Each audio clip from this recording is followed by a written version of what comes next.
Hi, I'm Brian. Welcome to Autogefühl. We've come to Prague to show you a behind-the-scenes look at the brand new Skoda Octavia RS IV. So, what's the IV? Well, it's a little bit confusing here, specifically because this is the fourth generation of Octavia, and because of that, obviously IV in Roman numerals would make sense, but don't be fooled. IV is a designator for Skoda that stands for Intelligent or Innovative Vehicle. So, what is the RS IV? Well, it is the first full hybrid for the RS lineup. So that should be a big, significant change. Is it any good? Let's take a closer look and find out.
(1.83 m) or 72 inches in width. This Skoda Octavia is about 1.5 centimeters, and that's about the width of your thumb, wider than its predecessor. So that styling already makes the car quite visually present on the road, but when you combine that with a new RS design, what you have is a lot more dynamic. Now, the big story with the new Octavia is its wind drag coefficient. So the standard sedan comes in at just 0.24, the Estate at 0.26. So that explains a lot of the dimensions and the presentation of the car. With the RS design, of course, with the history of the RS, making it look as sporty and as dynamic as possible is the goal here. So we lose the chrome round this front grille and replace it with black matte effect. And again, if you look at the bottom, instead of where on the standard Octavia you have a silver bar that slightly splits up that visual height, here we just have a black mass coming through into the side.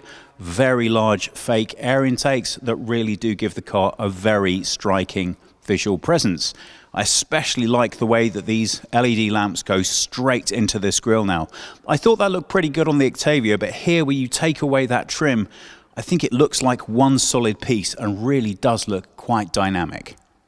4.70 m or 185 inches in length. From the side, the Octavia RS really takes on a bit of a life of its own.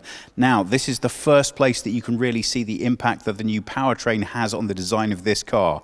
Why? Well, traditionally, RS design uses dynamic suspension that lowers the ride height, usually by around about 15 millimeters, which is around about the width of your thumb.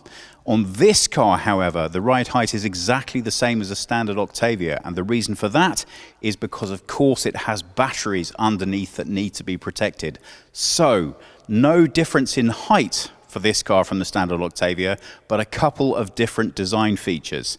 Let's start at the front here. You can see that there are black door mirrors, and I really like the way that those have been paired on this car with these black roof rails coming right through back here into this black spoiler.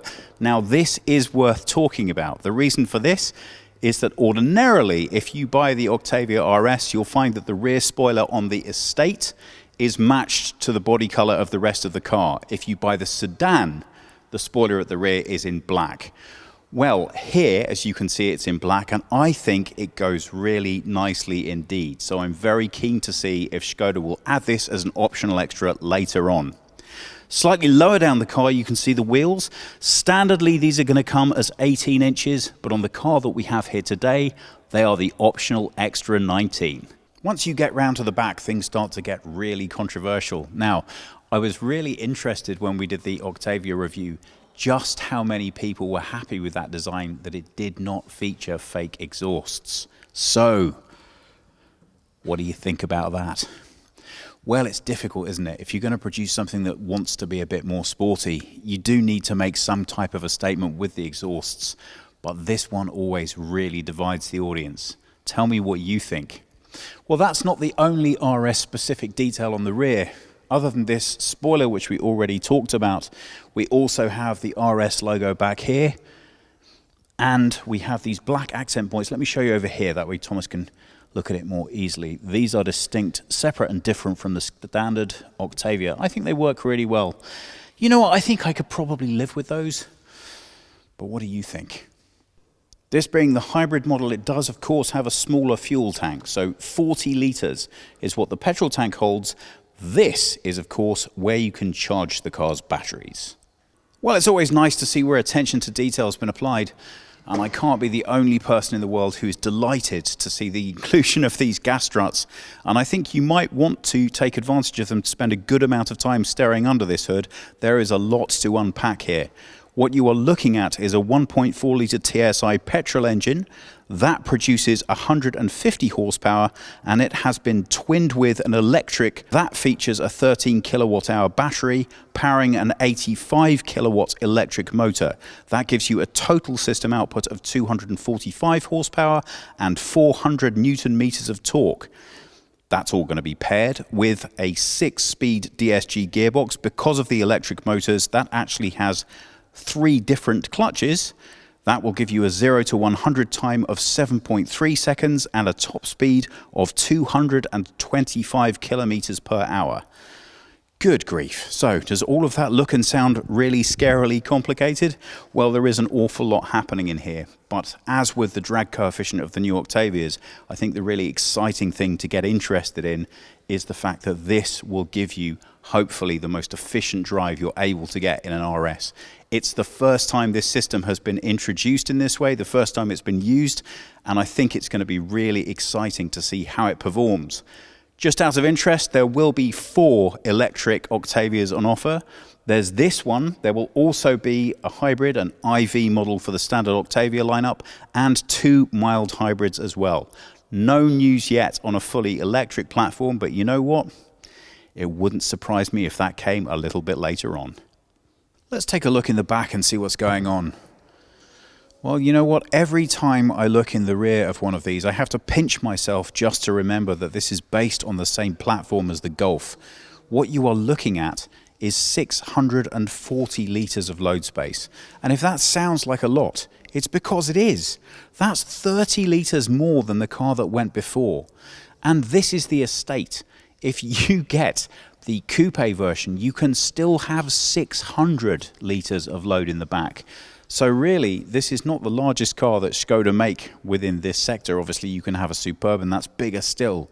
But I really would have to think quite long and hard about what it was I needed to fit in the back of anything that won't go in the back of here, especially when I fold these seats down. Now, we're a little bit tight for time, so I'm just going to put one down so you can see it nearly goes all the way flat, and this will now provide you with all of the seats fully flat, 1,740 litres of load space. I think that's pretty impressive.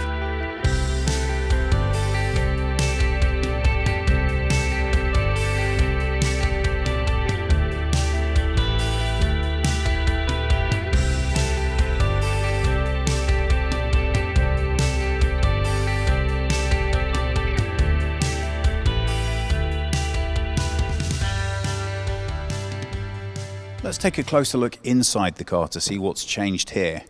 Well, if you haven't yet had the opportunity to look at either my or Thomas's take on the brand new Octavia, it's well worthwhile giving those a quick look to get a feel for how the overall lineup ties in together.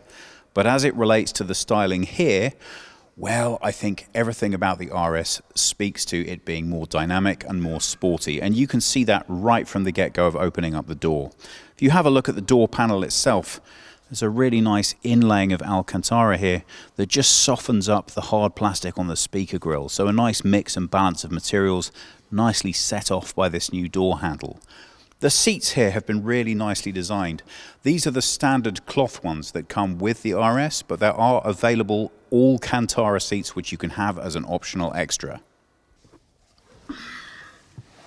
Well, once you take a seat in the car, it delivers all the comfort and driving experience that you would expect. The driving position is really good. I'm really finding more and more that as cars go through their latest generations now, driving position just keeps getting better. I think that's in large part because the data that comes back to the manufacturers improves and deepens over time, so they have a much easier job, I say easier, of making car geometry work for people with massively different shapes and sizes. And I say that because I'm a person who has particularly short legs, but a particularly long torso. I'm 5 feet 10 or 178 centimeters, and as you can see, I have stacks of room above my head. So very pleasing indeed. Overall, the cockpit design is quite familiar if you've seen the new Octavia, but if you haven't, I think it's fair to say that it's quite a departure from what's gone before. So Thomas is just going to pop round to the back so we can get a different view and show you a little bit about what's happening up here. If you haven't seen the latest Octavia, I think what's going to come as the biggest shock to you is how much of the redesign has carried on through into the interior from the exterior styling. I think the word that ties all of this together is minimalism. Yes, you still have a standalone screen here, but it's been integrated in the least obtrusive way I think that you could do it. What's changed with the RS presentation is that it's now been made significantly more sporty. Look at this Alcantara feature here on the dashboard, and look at how well that works with this carbon fiber effect ledge. I particularly like when they put ledges in for using screens, because when you're driving, it just makes it that much easier to access what you need without needing to pay that much attention. These two screens here are 10 inches apiece, both the driver's display and the infotainment system. That's the way the car should standardly come, but, and I'm not sure if they're going to continue this through into the RS as well. If you want to go with a standard Octavia, you can still get it with analog dials. So they might give you a slightly funny look if you order an RS version with them. I don't even know if they'll let you, but you know what? I think that's still nice to be able to get as an option. Everything else here has been kept clean, minimalistic, and stylish. It feels modern, comfortable, and very driver-focused. Brand new for the 4th generation of Octavia is this steering wheel. Really nicely delivered, as with the seat. You get the feeling that an awful lot of driver feedback has been put into making sure these controls are very well placed. If, by the way, you're wondering why our placement of this wheel is slightly unusual, that's because we're in a photography studio, so therefore the car is on rollers, and unfortunately the steering is currently locked. It is attention to detail. We like to have it the right way around, just to let any obsessive viewers know why it looks that way. Coming slightly further down, you can still see that continued feeling of minimalism coming through here to the gear selector. This is drive-by-wire, so it's only an electronic connection. I like the way that there's really nothing here that doesn't need to be here, and even the phone storage area here is very minimalistic, but still has nice deep ridges to keep your phone where it's supposed to be, and two very discreetly placed USB-C charging ports. Let's take a look in the back. Well, the big story, and I mean that quite literally, in the rear of the new Octavia is the additional legroom. There's an unbelievable extra 8 centimeters back here, or 3 inches, which is about that. So you can see there is absolutely stacks of space, but it's not only that that makes things nice back here. The styling's been continued straight through from the front, so the same use of materials, the same dynamic feel. I guess for some people you could say it's a little dark back here, but I don't know why you'd be buying an RS if that kind of thing doesn't appeal to you anyway. Attention to detail's really nice back here too. As you can see, there's a rear seat pocket exactly as you'd expect, but look at this. There's also a secondary pocket into which you can tuck your mobile phone for charging, keeping it out of your way, and you can plug it into one of the conveniently placed USB charge ports right at the back of the central console. That just about brings us to the end of our very brief look at the Skoda Octavia RS IV. Well, for me, it's all about the numbers, and those are the numbers that we have and the numbers that we don't. Currently, we don't have pricing yet on this model, but I think if you look at comparative pricing for the previous generation, you shouldn't be looking at a massive uplift. The key thing with Skoda and their offerings are they really do go to an awful lot of trouble to make sure that really whatever you want in whatever combination, whatever level of affordability is something you can get to. The RS is a slightly different animal. They aim to very well equip this car from the get-go, which is why when you just take a blank look at pricing, it can look like it's a very significant uplift on the base model entry price. But don't forget, if you were buying a standard Octavia, you would be more than likely to equip that. This is a very popular car. In Germany, 1 in every 5 Octavias that Skoda sell is an RS. So there's a big expectation on this car. It's interesting to me to think that standardly when you think RS, your first thoughts are all about performance. Your first thought with this car, a hybrid, brand new within the lineup, is going to be about efficiency and performance. So we're going to have to wait a little frustratingly longer in order to find out how well that delivers once you get it out on the road. There is certainly an awful lot of technology here, but also an awful lot of promise. I do miss the little bit of ride height adjustment slightly, but I hope I would be too busy enjoying driving everywhere on pure electric to really let that bother me particularly. Yes, I know, fake exhaust, not everybody's cup of tea, but I like the way that they've gone to quite a lot of effort to put those in as discreetly as they can while still having them there for the people who like them. This then represents a bold statement in the future of the RS. Now, don't worry if you're a traditionalist. There will be a petrol and a diesel model following this up hot on its heels. We don't yet have the details of them, but don't worry, we will tell you all about them as soon as we do. Until then, I hope you've enjoyed taking a quick look behind the scenes at this car. If it drives as well as it looks, then I think it could be a really big plus to the lineup. That's it from us for today. Thank you so much for watching. If you have any comments or questions, please pop them below. Please subscribe, and we hope we'll see you again soon.